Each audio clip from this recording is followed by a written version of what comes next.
नमस्कार प्यारे बच्चों, एक बार फिर से आप सभी का स्वागत है मेरे इस YouTube channel maths by Rohit sir पर। और आज मैं आपके सामने लेकर आया हूँ हमारे 7th चैप्टर का रिविजन। 7th चैप्टर जो हमारा है निर्देशांक ज्यामिति, कोऑर्डिनेट ज्योमेट्री। और आज हम इस चैप्टर को रिवाइज करेंगे और कोशिश करेंगे कि इस चैप्टर के जो 7 अंक, बोर्ड की परीक्षा में 7 अंकों के जो प्रश्न आने वाले हैं वो सभी हम अच्छे से तैयार कर पाए। ठीक है बच्चों, तो थोड़ा मैं आपको जानकारी दे दूं। इस चैप्टर में कुल 4 प्रश्न बनेंगे आपके। एक ऑब्जेक्टिव रहेगा 1 मार्क्स का, एक वेरी शॉर्ट आंसर बहुत छोटा प्रश्न जो 1 नंबर का रहेगा, एक लघुत्तरात्मक प्रश्न जो 2 अंकों का रहेगा, एक दीर्घोत्तरात्मक प्रश्न जो 3 अंकों का रहेगा। ये आपको ऑप्शन में मिलेगा, मतलब अथवा के रूप में मिलेगा। 2 में से किसी एक प्रश्न को आपको सरल करना पड़ेगा। तो कुल मिलाकर इसमें 4 प्रश्न बनेंगे और 7 अंकों का ये आपका चैप्टर रहने वाला है। और लिमिटेड पार्ट है इस चैप्टर में, बहुत लिमिटेड सूत्र हैं और उन सूत्रों को तैयार करके हम इसके 7 अंक अपने लिए सेव कर सकते हैं। तो चलिए शुरू करते हैं आज अपना इस पार्ट का रिवीजन। अब निर्देशांक ज्यामिति के इस बात को समझने के लिए आपको कुछ बेसिक चीजें थोड़ी सी समझनी पड़ेंगी जो आपने अपने स्कूल में पढ़ी भी होंगी। हम थोड़ा सा वापस इसको रिवाइज कर लेते हैं कि कोई भी कार्तीय तल 2 समकोणिक अक्ष जिनके नाम एक्स अक्ष और वाई अक्ष होते हैं, उनसे 4 अलग अलग भागों में विभाजित होता है, जिनमें से प्रत्येक को चतुर्थांश कहा जाता है। और 4 चतुर्थांशों के ये चिन्ह रहेंगे। इसमें x के मान धनात्मक, y के मान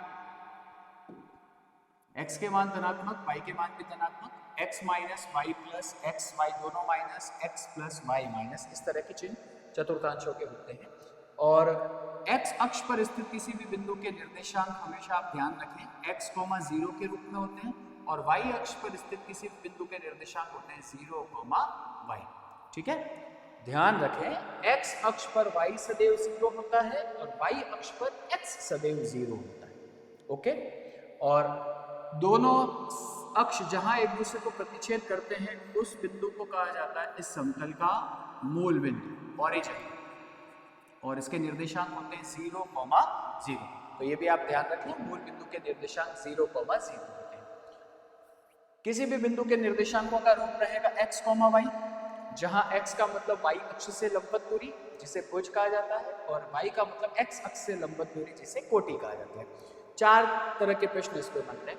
जब भी आपको किसी बिंदु के निर्देशांक दे दिए जाएं तो पहले उसकी स्थिति पूछी जा सकती है कि वो कौन से चतुर्थांश या कौन से अक्ष पर स्थित होगा। फिर उसमें x और y के मान पूछे जा सकते हैं। फिर उनमें भुज और कोटि पूछा जा सकता है। भुज मतलब x का मान, कोटि मतलब y का मान। और या फिर आपसे पूछी जा सकती है दूरियां।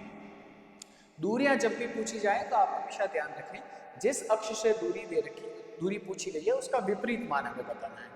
x अक्ष से दूरी पूछी है मतलब y का धनात्मक मान, और y अक्ष से दूरी पूछी है तो x का धनात्मक। दूरियां हमेशा पॉजिटिव होती हैं, धनात्मक होती हैं। ठीक है ना, तो अगर निर्देशांक ऋणात्मक भी दे रखे हो तो दूरियां सदैव धनात्मक लिखी जाएगी। ठीक है, फिर बढ़ते हैं हम दूसरे भाग की तरफ। समतल में स्थित किन्हीं 2 बिंदुओं के बीच की दूरी ज्ञात करनी हो। यहाँ 2 बिंदु लिए गए P और Q, इन दोनों के बीच की दूरी मतलब रेखाखंड PQ की लंबाई आपको यदि ज्ञात करनी हो तो इसके लिए ये सूत्र है बच्चों। P के निर्देशांक x1, y1 और Q के निर्देशांक x2, y2 के रूप में लिखे जाएंगे। और दूरी सूत्र है, इसे दूरी सूत्र कहा जाता है, डिस्टेंस फॉर्मूला। PQ बराबर root of x2 minus x1 whole square plus y2 minus y1 whole square. आप चाहें तो सूत्र को इस रूप में काम में लें, या फिर अगर समीकरण के दोनों पक्षों का वर्ग करेंगे तो PQ स्क्वायर का फॉर्मूला ये आ जाएगा, स्क्वायर रूट हट जाएगा। तो जो आपको इजी बने वो रूप आप इसका काम में ले सकते हो। हम प्रश्नों में इस रूप को काम में लेंगे ताकि हमें बार बार स्क्वायर रूट नहीं लगाना पड़े। लास्ट में जाते हुए हम संख्या जो भी प्राप्त होगी उसका वर्गमूल प्राप्त कर लेंगे। ठीक है बच्चों, तो ये दूरी सूत्र कहलाता है। समतल में स्थित किसी 2 बिंदुओं के बीच की दूरी भी ज्ञात करेगा, और इस दूरी सूत्र के प्रयोग से समतल में स्थित 2 या 2 से अधिक बिंदुओं से बनने वाले किसी भी सरल रेखीय आकृति की जांच भी की जा सकती है, जिनका हम प्रश्नों में प्रयोग करेंगे। 3 बिंदु है तो किस प्रकार का त्रिभुज बनेगा, 4 बिंदु है तो किस प्रकार का चतुर्भुज बनेगा। ओके, फिर तीसरा भाग जो इसका है अंतः विभाजन से जुड़ा हुआ है। अंतः विभाजन का मतलब रेखाखंड पर स्थित कोई बिंदु से 2 भागों में बांट देता है, उसे अंतः विभाजन कहा जाता है।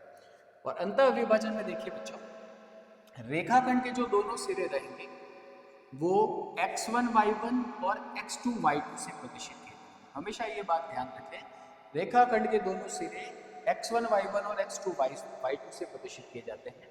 जो बिंदु उनको अंतः विभाजित कर रहा है उसे हमेशा x, y से निर्धारित किया जाएगा।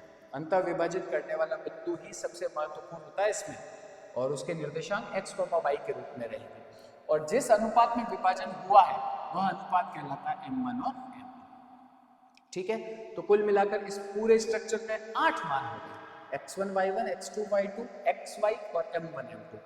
इनमें से किसी भी एक मान को ज्ञात करने के लिए सूत्र सेम ही है। अंतः विभाजन में x का मान, अंतः विभाजित करने वाले बिंदुओं में x और y के निर्देशांक प्राप्त करने के सूत्र ये हैं, x बराबर m1 x2 plus m2 x1 upon m1 plus m2, और y का सूत्र रहेगा m1 y2 plus m2 y1 upon m1 plus m2। फिर से समझ लीजिए इस बात को, 8 में से किसी भी एक मान को ज्ञात करना पड़ेगा तो इन्हीं सूत्रों का प्रयोग किया जाएगा। ठीक है, फिर है मध्य बिंदु। एक बात आप सभी बच्चे जानते होंगे कि किसी भी रेखाखंड का मध्य बिंदु से हमेशा 2 बराबर भागों में बांटते हैं, और जब 2 भाग बराबर होते हैं तो उनका अनुपात होता है 1:1। ठीक है, ये भी एक प्रकार का अंतः विभाजन ही है, 1:1 में अंतः विभाजित हो रहा है। सिरे x1 y1 x2 y2 के रूप में ऐसे किस काम में लिए जाएंगे, और a के जो निर्देशांक हैं मध्य बिंदु के निर्देशांक x, y के रूप में काम में लिए जाएंगे। और यहाँ x और y के सूत्र बनेंगे x1 प्लस x2 बटा 2, और y के लिए बनेगा y1 प्लस y2।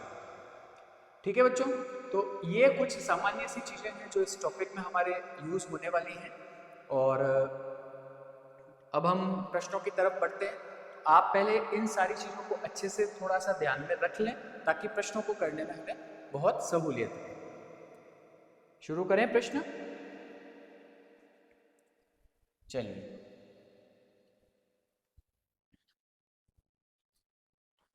पहला प्रश्न देखिए, बिंदु A 4,0 और 0,4 हो तो AB का मध्य बिंदु ज्ञात करना है। अभी हमने मध्य बिंदु के निर्देशांकों के बारे में बात करी थी।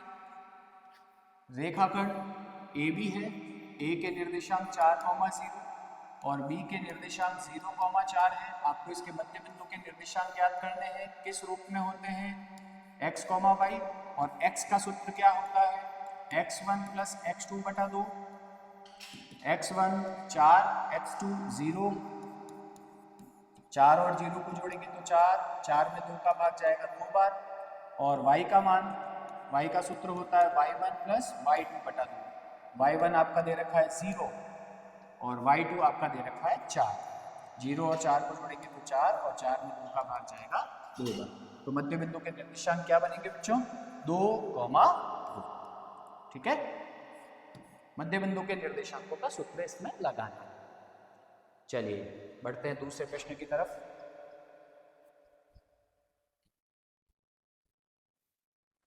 मूल बिंदु के निर्देशांक, अभी हमने बात करी थी दोनों समकोणिक अक्षों का प्रतिच्छेदन बिंदु मूल बिंदु कहलाता है, और मूल बिंदु के निर्देशांक क्या होते हैं, 0,0।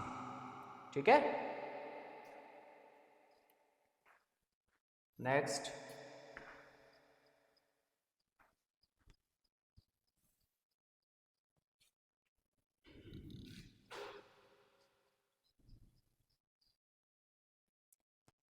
चलिए, यदि P रेखाखंड AB का मध्य बिंदु हो तो P रेखाखंड AB को किस अनुपात में विभाजित करता है। अभी हमने बात करी थी किसी भी रेखाखंड का मध्य बिंदु उसे 2 बराबर भागों में बांटता है, और 2 बराबर भागों का मतलब उनका अनुपात क्या होता है, 1:1। तो मध्य बिंदु सदैव रेखाखंड को 1:1 में विभाजित करता है।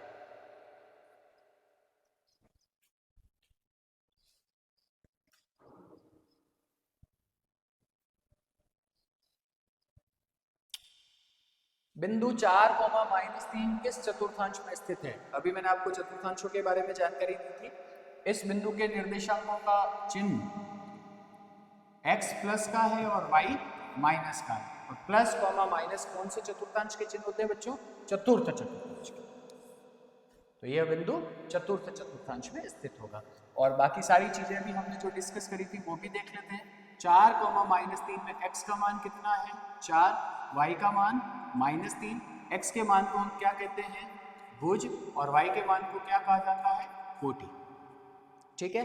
और अगर दूरी आपसे पूछी जाए, अगर आपसे पूछा जाए कि इस बिंदु की x अक्ष से दूरी ज्ञात कीजिए, तो x अक्ष से दूरी का मतलब होता है बच्चों y का धनात्मक मान, और y का धनात्मक मान क्या बनेगा 3, और y अक्ष से दूरी का मतलब होता है x का धनात्मक मान, x का धनात्मक मान क्या बन रहा है 4।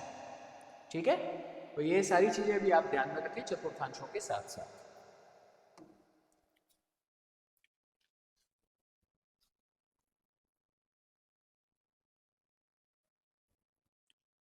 एक बिंदु ए 4,3 की मूल बिंदु से दूरी आपको ज्ञात करनी है। तो मूल बिंदु के निर्देशांक क्या होते हैं 0,0, और आपको जो बिंदु मिला है वो 4,3। अगर आप इसे O और इसे A नाम दें तो इस रेखाखंड का नाम क्या बनेगा OA, और हमें दूरी सूत्र पता है x2 minus x1 whole square plus y2 minus y1 whole square. O के निर्देशांक x1 y1 रहेंगे और A के निर्देशांक x2 y2 रहेंगे। रखिए मान 4 माइनस 0 और y2 3 माइनस y1 0। 4 में से 0 को घटाएंगे तो 4 का स्क्वायर, 3 का स्क्वायर, 16, 9 जोड़ेंगे तो 25। तो सिर्फ OA की लंबाई क्या हो जाएगी √25, मतलब 5 इकाई। ठीक है बच्चों, तो दूरी सूत्र काम में लेके आपको इसका दोनों बिंदुओं के बीच की दूरी ज्ञात करनी है। और एक बात और, मूल बिंदु से किसी बिंदु के बीच की दूरी ज्ञात करने का सीधा सूत्र है, और वो है √x² प्लस y²। जिस बिंदु के निर्देशांक आपको दे रखे हैं वो x और y के रूप में लिखे जाएंगे, और मूल बिंदु से दूरी का आप ये सीधा सूत्र भी काम में ले सकते हैं, तो भी आपको इसका उत्तर 5 इकाई ही मिलेगा। तो दोनों में से जो बेहतर लगता है दूरी सूत्र का प्रयोग करके आप दूरी ज्ञात कर सकते हैं। चलिए बताइए इसका उत्तर। बिंदु दे रखा है, सारी चीजें आपको पता होनी चाहिए। पहले तो इसका चतुर्थांश पता होना चाहिए, कौन से चतुर्थांश में आएगा ये बिंदु तृतीय चतुर्थांश में। x और y के मान आपसे पूछे जाए तो x का मान -3, y का मान -5। और इसने क्या पूछा है x अक्ष से दूरी। अभी हमने बताया x अक्ष से दूरी का मतलब होता है y का धनात्मक मान। y का मान तो -5 है और इसका धनात्मक मान क्या हो जाएगा 5। तो इस बिंदु की x अक्ष से दूरी बनेगी 5 इकाई। ओके,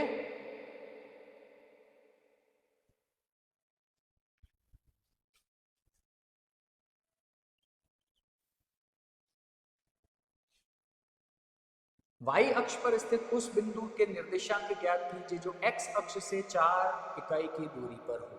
अब आपको दो बिंदुओं की स्थिति अक्षों से स्थिति दे रखी है और आपको उस बिंदु के निर्देशांक तैयार करने हैं। हम सभी जानते हैं कि किसी भी बिंदु के निर्देशांक किस रूप में होते हैं x, y, इसी रूप में होते हैं। और यहाँ देखिए ये बिंदु कौन से अक्ष पर स्थित है y अक्ष पर। और मैंने एक बात कही है y अक्ष पर स्थित किसी भी बिंदु के निर्देशांक में x हमेशा 0 रहेगा। तो y अक्ष पर बिंदु है तो x क्या रह गया 0, और x अक्ष से इसकी दूरी कितनी है 4। x अक्ष से दूरी का मतलब y का मान, और y का मान कितना रहेगा 4। तो इस बिंदु के निर्देशांक क्या बनेंगे 0, 4। ठीक है, y अक्ष पर स्थित है और x अक्ष से दूरी दे रखी है, तो x अक्ष से दूरी का मतलब y का मान, और y अक्ष पर स्थित है इसलिए x इसमें 0 रहेगा। तो इसके निर्देशांक 0, 4। बढ़ते हैं अपने अगले प्रश्न की ओर।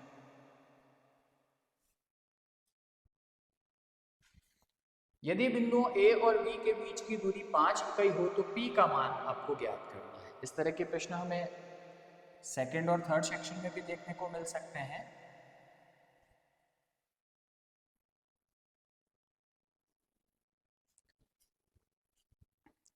दो बिंदु आपको दे रखे हैं A और B। A के निर्देशांक हैं 4, P, और B के निर्देशांक हैं 1, 0, और इन दोनों के बीच की दूरी कितनी इकाई दे रखी है 5 इकाई। दोनों के बीच की दूरी का मतलब AB, रेखाखंड AB की लंबाई 5 है। आपको क्या करना है, पहले इन दोनों पक्षों का वर्ग करना है, क्योंकि हम दूरी सूत्र वर्ग के रूप में इस्तेमाल करते हैं। तो दोनों पक्षों का वर्ग कर लिया। AB² का मतलब दो बिंदुओं के बीच की दूरी का वर्ग, और जिसका सूत्र होता है x2 minus x1 whole square plus y2 minus y1 whole square, और 5 का स्क्वायर क्या होता है 25। अब जब आप इसमें मान रखेंगे, ये आपके x1 y1 है और ये आपके x2 y2 है, तो x2 1, x1 4, y2 0, y1 p। 1 में से 4 को घटाएंगे तो -3, 0 में से p को घटाएंगे तो -p बराबर 25। -3 का स्क्वायर बच्चों 9, -p का स्क्वायर p स्क्वायर। अब क्या करना है, पहले 9 को पक्षांतर करना है, तो p स्क्वायर बराबर क्या बन जाएगा 25 माइनस 9 बराबर 16। तो सिर्फ p का मान ज्ञात करने के लिए आपको 16 का वर्गमूल लेना पड़ेगा, और हम जानते हैं किसी भी संख्या के दो वर्गमूल होते हैं, एक प्लस का और एक माइनस का, प्लस माइनस 4। तो इसमें p के दो उत्तर बनेंगे, एक +4 और एक -4। तो सी ऑप्शन इसका सही रहेगा। ठीक है, दूरी दे रखी है और आपको किसी एक सिरे के निर्देशांकों में कोई एक मान ज्ञात करना है, तो दूरी सूत्र ही प्रयोग में लेंगे और द्विघात समीकरण इसका बनेगा। अगला,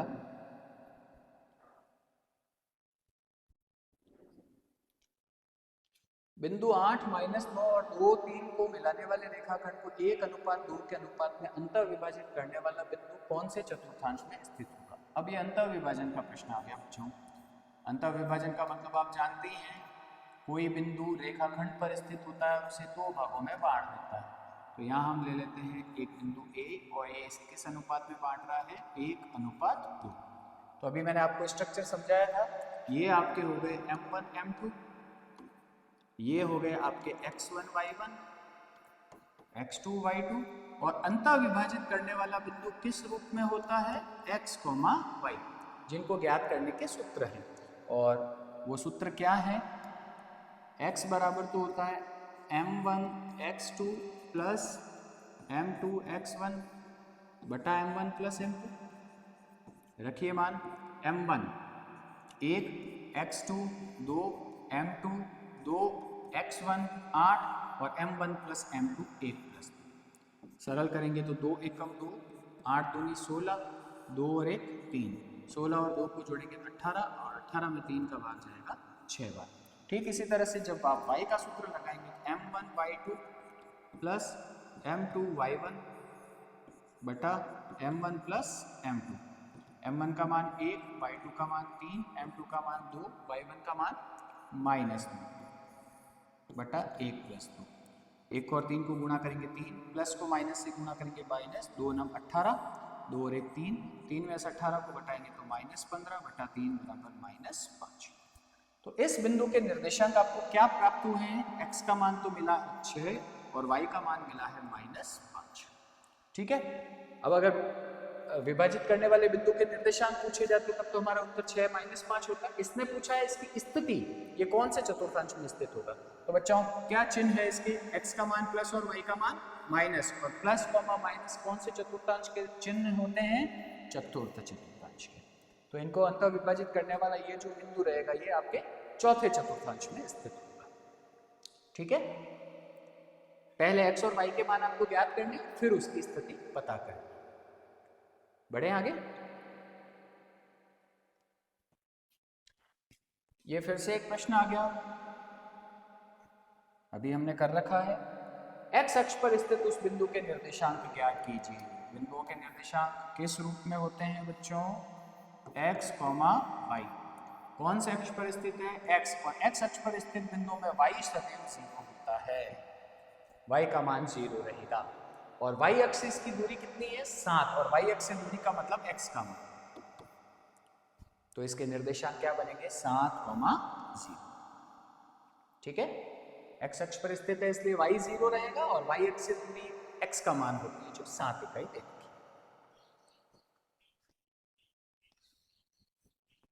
बताइए, -4, 0 और 7, 0 निम्न में किस पर अंकित होंगे। तो पहले आप ये देखिए, क्या चतुर्थांशों में कोई एक मान 0 है, बिल्कुल। कौन 0 है, y। इसका मतलब ये दोनों बिंदु चतुर्थांशों में तो नहीं होंगे, कोई एक मान 0 होता है तो अक्ष पर आ जाते हैं, और चूंकि y का मान 0 है इसलिए दोनों ही बिंदु कौन से अक्ष पर स्थित होंगे? एक्स अक्ष पर। बताया था मैंने, एक्स अक्ष पर स्थित बिंदुओं में y 0 होता है और y अक्ष पर स्थित बिंदुओं में x 0 होता है। तो चूंकि इन दोनों बिंदुओं में y 0 है, इसका मतलब ये दोनों ही बिंदु x अक्ष पर स्थित होंगे। ठीक है,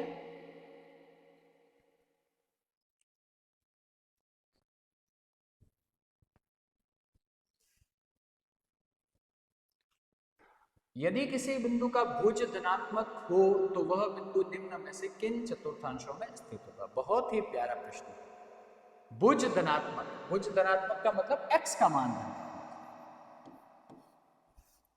इसने कोटि मतलब y के बारे में बात नहीं की है, तो हो सकता है कोटि प्लस की हो और हो सकता है कोटि माइनस की। भुज तो धनात्मक ही, तो दो प्रकार के बिंदु इसमें बन सकते हैं, प्लस कॉमा प्लस और प्लस कॉमा माइनस।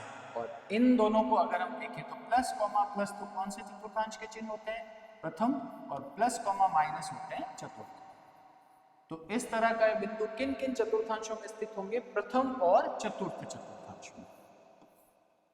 ठीक है, भुज मतलब x तो प्लस का है और कोटि, कोटि का जिक्र नहीं हो रहा है, तो कोटि प्लस की भी हो सकती है और माइनस की भी हो सकती है, तो वो प्रथम और चतुर्थ चतुर्थांश में स्थित होंगे।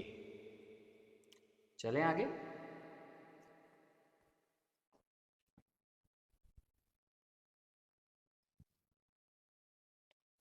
बिंदुओं a cos theta plus b sin theta 0 और 0 a sin theta minus b cos theta के बीच की दूरी आपको ज्ञात करनी है।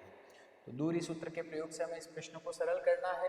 पहला बिंदु आपको क्या दे रखा है? a cos theta plus b sin theta और 0, और दूसरे सिरे के निर्देशांक हैं 0 और a sin theta minus b cos theta. तो पहले सिरे के निर्देशांक ये तो हो गए आपके x1 y1 और ये हो गए आपके x2 y2। ठीक है, और दूरी सूत्र इस्तेमाल करना है। दो बिंदुओं के बीच की दूरी का सूत्र है ab स्क्वायर बराबर x2 minus x1 whole square plus y2 minus y1 whole square. अब आपको बड़ा कोष्ठक काम में लेना पड़ेगा क्योंकि यहाँ पदों की संख्या एक से ज़्यादा है निर्देशांकों में। तो x2 का मान 0 और x1 a cos theta plus b sin theta का होल स्क्वायर। y2 का मान है a sin theta minus b cos theta और y1 का मान है 0। तो पहले आपको छोटे कोष्ठक सरल करने हैं। यहाँ बाहर माइनस का निशान है, तो दोनों चिन्ह माइनस में बदल जाएंगे। तो क्या बनेगा? Minus a cos theta minus b sin theta whole square, और इधर इस ब्रैकेट के बाहर प्लस का निशान, कोई भी चिन्ह परिवर्तित नहीं होना है, और इसमें से 0 को घटाएंगे तो यही संख्या आपको वापस प्राप्त हो जाएगी। ठीक है, 0 में से घटाएंगे तो चिन्ह परिवर्तित, और इस संख्या में से 0 घटाएंगे तो वही संख्या। अब आपको यहाँ बीज गणित की एक सरल सुनिका काम में लेनी है जो है a minus b whole square, और a minus b whole square का विस्तार होता है a square minus 2ab plus b square. तो सबसे पहले a का square minus 2 into a plus b square. ठीक है, फिर बीच में निशान किसका है? प्लस। सेम सरसुनिका यहाँ पर भी लग रही है, a minus b whole square. A की जगह a साइन थीटा है, b की जगह b कॉस थीटा है। a square a sine theta whole square minus 2 into a into b plus b whole square b cos theta whole square. यहाँ हमने 2ab नहीं करा है ना, b sine theta 2ab 2 into a into b. चलिए अब करिए इसका स्क्वायर, माइनस का स्क्वायर प्लस a का square a square cos theta का स्क्वायर कॉस स्क्वायर थीटा।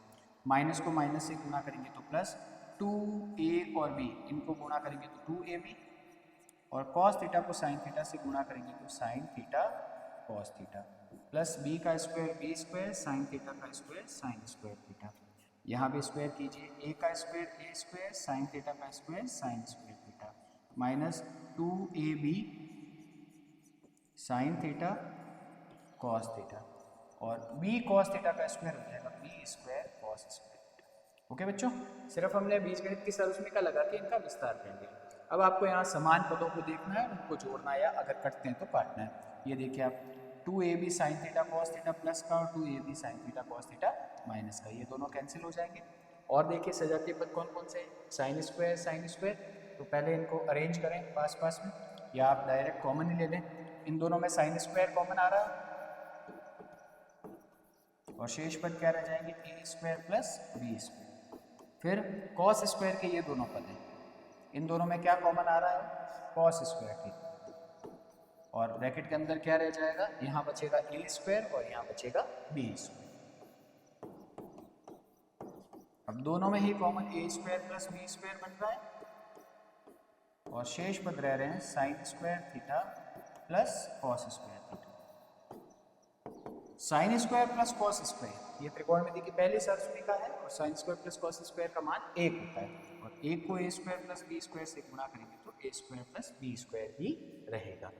जल्दबाजी ना करें, ये दोनों बिंदुओं के बीच की दूरी का स्क्वायर आया है और हमें सिर्फ ज्ञात करना है ए बी। तो जब स्क्वायर मिल गया तो ए बी ज्ञात करने के लिए इसका क्या करना पड़ेगा, root of a square plus b square, जिसका वर्गमूल ज्ञात नहीं किया जा सकता है क्योंकि बीच में प्लस का निशान है, ये पूर्ण वर्ग व्यंजक नहीं। तो इसका ऑप्शन कौन सा करेक्ट रहेगा, option b, root of a square plus b square. तो इसमें त्रिकोणमिति और निर्देशांक ज्यामिति दोनों को साथ लिया गया है और निर्देशांक आपको त्रिकोणमितीय अनुपातों के रूप में दे रखे हैं। ठीक है,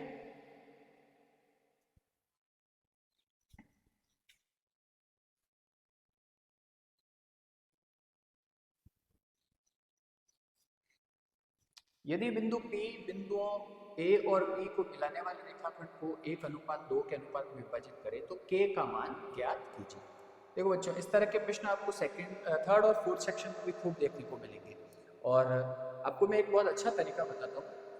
अक्सर बच्चों में कंफ्यूजन होता है कि हम कैसे आइडेंटिफाई करेंगे विभाजन का प्रश्न है, इसमें क्या मान ज्ञात करना है। तो आपको बहुत अच्छे से इस प्रश्न को पहले पढ़ना है और एक शब्द पकड़ना है, विभाजन। कहीं भी आपको विभाजन मिल जाए और विभाजन शब्द आते ही आप इसका एक इस तरह का स्ट्रक्चर बनाएंगे, रेखाखंड का एक सिरा इधर, दूसरा सिरा इधर, विभाजन वाला बिंदु इधर और फिर पकड़ना है और शब्द। और दो बिंदुओं के बीच में आपको कहीं ना कहीं और प्रश्न में दिख ही जाएगा और ये और के दोनों तरफ आने वाले बिंदु हमारे रेखाखंड के दोनों सिरे हैं जो A और B से प्रदर्शित किए गए, जिनके निर्देशांक 2, -2 और -7, 4। ठीक है बच्चों, तो विभाजन शब्द से पहले इस तरह का स्ट्रक्चर बना लो और शब्द से रेखाखंड के दोनों सिरे निर्धारित कर लो और फिर कहीं अनुपात दे रखा है तो अनुपात M1 और M2 की जगह पे होता है 1:2। ये प्रश्न हमें दिया है अनुपात, तो विभाजन का अनुपात भी हो गया। और विभाजित करने वाले बिंदु के निर्देशांक, कौन विभाजित कर रहा है इसको, P, और P के निर्देशांक प्रश्न में क्या, K, 0। आप बताइए ये किस रूप में होता है, ये तो होता है x1 y1, ये x2 y2, ये m1 m2 और विभाजित करने वाला बिंदु x और y। ठीक है, स्ट्रक्चर बन जाएगा तो हमें आराम से पता चल जाएगा हमें कौन सा मान ज्ञात करना है और कौन सा सूत्र अप्लाई करना है। ओके बच्चों, आपसे किसका मान पूछा गया है, K का, ये रहा K, मतलब हमें क्या ज्ञात करना है, x। अंतः विभाजित करने वाले बिंदुओं में x या y में से कोई भी एक मान आपको ज्ञात करना हो तो आप उसी का सूत्र लगाएंगे। आपको सिर्फ x का मान ज्ञात करना है। x का हमारे पास सूत्र है m1 x2 plus m2 x1 बटा m1 प्लस m। x किस रूप में दे रखा है आपको, k के रूप में। m1 1, x2 -7, m2 2, x1 2 और 1 प्लस 2। 1 को -7 से गुणा करेंगे -7, 2 दूनी 4, 2 और 1 3, -7 प्लस 4 का मान क्या रहेगा बच्चों, -3 और -3 में 3 का भाग कितनी बार जाएगा, -1 बार। तो यहाँ k जो x के स्थान पर है उसका मान बनेगा -1। ठीक है, उम्मीद करता हूँ आपको ये तरीका समझ में आ गया होगा, और वैसे हम थर्ड और फोर्थ सेक्शन में इस तरह के प्रश्नों पर फिर चर्चा करेंगे। बढ़े आगे।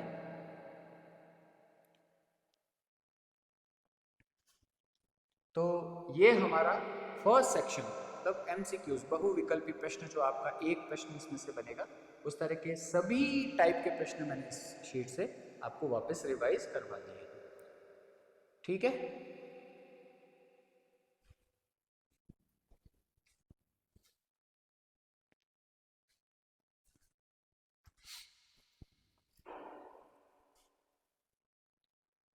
चलिए बच्चों, बढ़ते हैं अपने सेकंड सेक्शन की तरफ।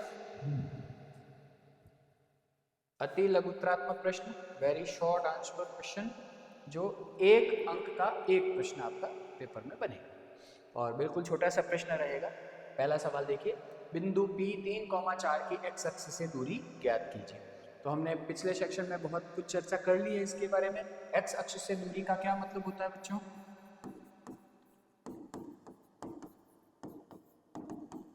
y का धनात्मक, और आप देख रहे हैं यहाँ y का मान कितना दे रखा है, ऑलरेडी धनात्मक ही है 4, तो इसका सही उत्तर रहेगा 4 इकाई। ठीक है, तो आपको सिर्फ इतना लिखना है, x अक्ष से दूरी बराबर y का धनात्मक मान जो 4 इकाई। दूसरा प्रश्न देखिए, दो बिंदु दे रखे हैं, उनके बीच की दूरी ज्ञात करनी है।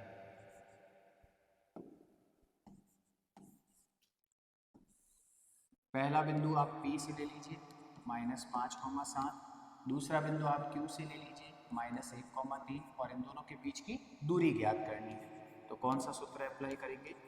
दूरी सूत्र से। दूरी सूत्र क्या है? स्क्वायर के रूप में ही लिखें, x2 - x1 whole square plus y2 - y1 whole square. ये रहेंगे आपके x1 y1 और ये रहेंगे आपके x2 y2। चलिए रखते हैं इनको, x2 -1, x1 -5, y2 3, y1 7। Bracket open कीजिए, -1 माइनस को माइनस से गुणा करेंगे प्लस, और 3 -7, -1 प्लस 5 का मान मिल जाएगा 4, 3 में से 7 को घटाएंगे तो -4, 4 का स्क्वायर 16, -4 का स्क्वायर 16, 16 और 16 को जोड़ेंगे तो 32। तो पी क्यू स्क्वायर का मान 32 है, तो पी क्यू का मान क्या हो जाएगा? √32। आप सभी जानते हैं 32 पूर्ण वर्ग संख्या नहीं है, तो 32 के जब आप गुणनखंड करेंगे और जोड़े बनाएंगे तो आएगा 4√2 इकाई। ये इन दोनों बिंदुओं के बीच की दूरी रह जाएगी। ठीक है, दूरी सूत्र इस्तेमाल करना है और आपको ये चारों मान सूत्र में रखना है।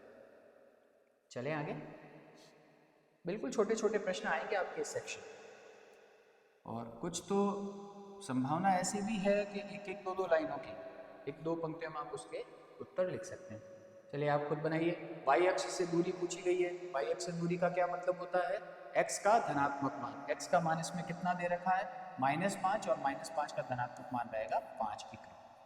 ठीक है, लिखने की वही बातें जो हमने पहले प्रश्न में कर रखी है। अगला,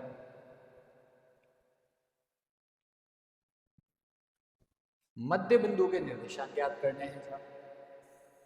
तो पहला सिरा A 22, 20 और दूसरा सिरा B 0,16। मध्य बिंदु कोई भी नाम दे दीजिए, और हम जानते हैं मध्य बिंदु किस रूप में होता है? x, y। तो मध्य बिंदु P के निर्देशांक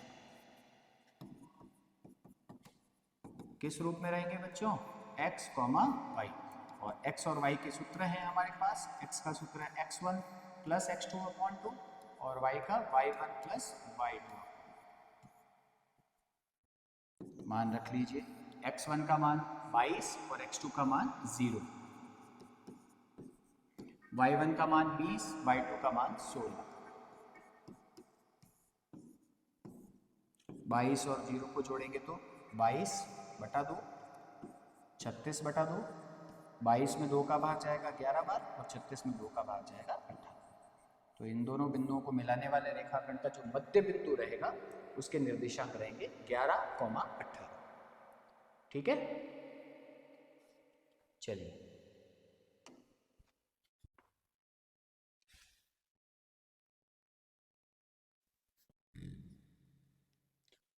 किसी वर्ग के सम्मुख शीर्ष आपको दे रखे हैं, इसके विकर्ण की लंबाई ज्ञात करनी है।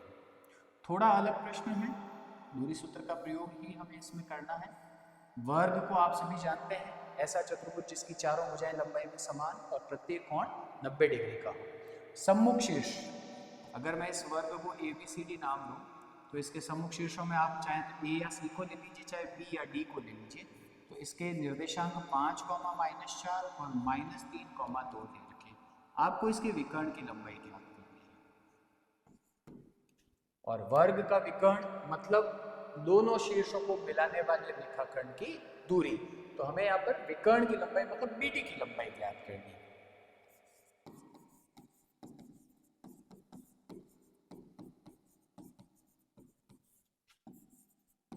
और दो बिंदुओं के बीच की दूरी ज्ञात करने के लिए दूरी सूत्र इस्तेमाल होगा।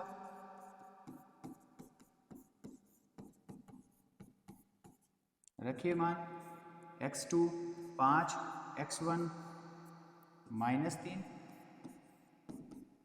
y2 -4 और y1 2। सरल कर लो, 5 + 3 और -4 -2, 5 और 3 को जोड़ेंगे तो 8, -2 और -4 -6, 8 का स्क्वायर 64, 6 का स्क्वायर 36, दोनों को जोड़ेंगे तो 100। ये BD स्क्वायर का मान आया है, तो सिर्फ BD का मान ज्ञात करने के लिए 100 का वर्गमूल ले लेंगे। और 100 का वर्गमूल कितना होता है बच्चों? 10 इकाई। तो इस वर्ग के विकर्ण की लंबाई कितनी बनेगी? 10 इकाई। और एक बात ध्यान रखें, वर्ग के दोनों विकर्ण लंबाई में बराबर होते हैं। अगर ये विकर्ण 10 इकाई का आया तो दूसरा विकर्ण AC भी 10 इकाई का ही रहेगा। ठीक है,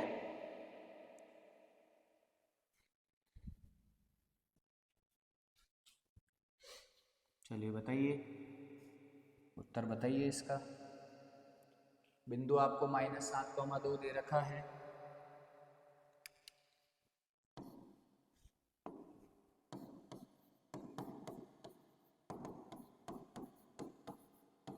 क्या क्या पूछा है?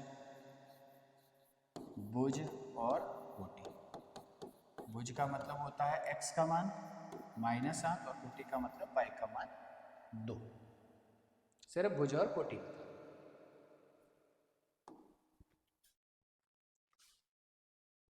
y अक्ष पर स्थित किसी भी बिंदु के निर्देशांक किस रूप में होते हैं? y अक्ष पर कोई भी बिंदु स्थित है तो उसके निर्देशांक आप किस रूप में लिखेंगे?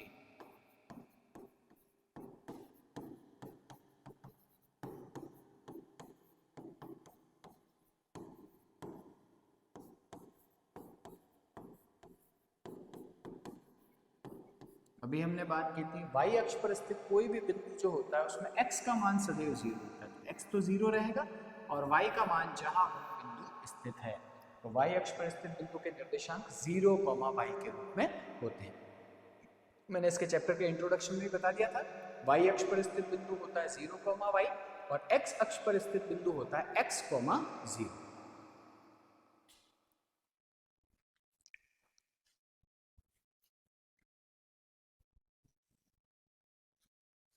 समतल में स्थित किसी दो बिंदुओं के बीच की दूरी ज्ञात करने का दूरी सूत्र लिखिए। और दूरी सूत्र को आप कैसे लिखेंगे सभी को याद होगा। पहले आपको दोनों बिंदुओं के निर्देशांक लेने हैं। प्रथम बिंदु A निर्देशांक x1 y1, दूसरा बिंदु B जिसके निर्देशांक होते हैं x2 y2, और दोनों बिंदुओं के बीच की दूरी को हम क्या नाम देंगे? AB। दूरी सूत्र आप स्क्वायर के रूप में काम में लेते तो आपको बाद में रूट लगाना पड़ेगा। AB का क्या सूत्र हमने बनाया? x2 - x1 whole square plus y2 - y1 whole square. ये AB स्क्वायर का सूत्र है, तो AB का क्या सूत्र बन जाएगा? स्क्वायर को जैसे आप पक्षांतर करेंगे तो ये रूट बनाएगा, x2 - x1 whole square plus y2 - y1 whole square. तो जब आपसे सूत्र पूछा गया तो आप सूत्र सीधे इस रूप में लिख सकते हैं। प्रश्नों में प्रयोग हम इस रूप में करेंगे।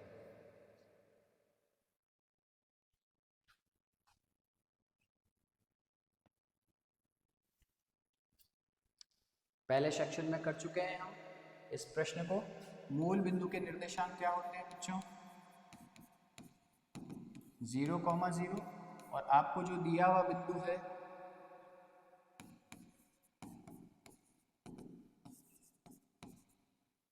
उसके निर्देशांक किस रूप में है? x, y। तो इन दोनों के बीच की दूरी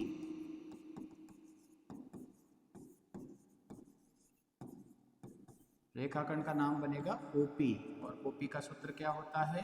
√(x² + y²। ठीक है, क्योंकि मूल बिंदु के निर्देशांक तो 0, 0 होते हैं, तो अन्य जो बिंदु दे रखा है उसी के निर्देशांक यूज होंगे।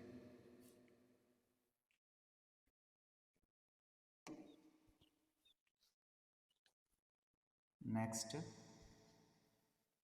ये फिर से त्रिकोणमितीय अनुपातों का एक प्रश्न आ गया। दो बिंदुओं के बीच की दूरी आपको ज्ञात करनी है। पहला बिंदु क्या दे रखा है?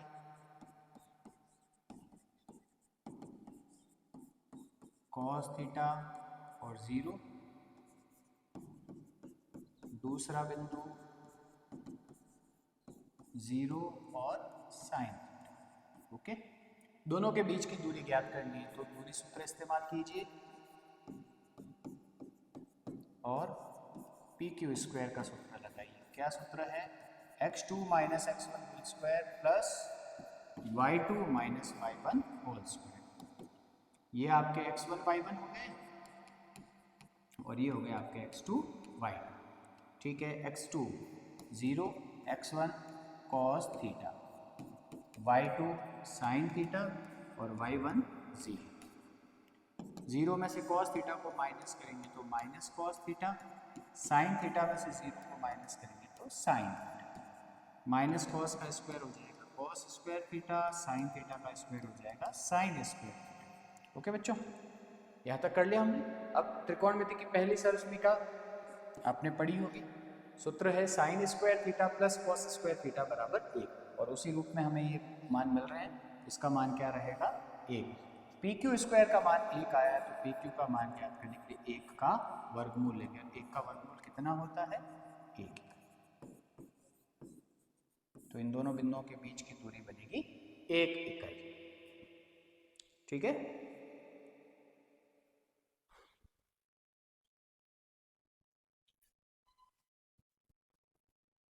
चलिए बनाइए इसको भी। x1 y1 और x2 y2 के मध्य बिंदु के निर्देशांक ज्ञात कीजिए। फिर से सूत्र से जुड़ा हुआ प्रश्न आ गया, सिर्फ सूत्र लिखना है।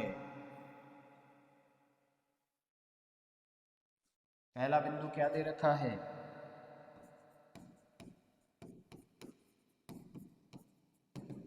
x1 y1। दूसरा बिंदु x2 y2। मध्य बिंदु के निर्देशांक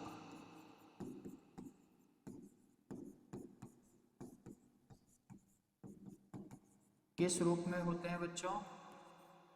x, y। विभाजित करने वाला कोई भी बिंदु, चाहे वो मध्य बिंदु भी हो तो x और y के रूप में रहेंगे। और इनके सूत्र क्या है? x का सूत्र है x1 + x2 बटा 2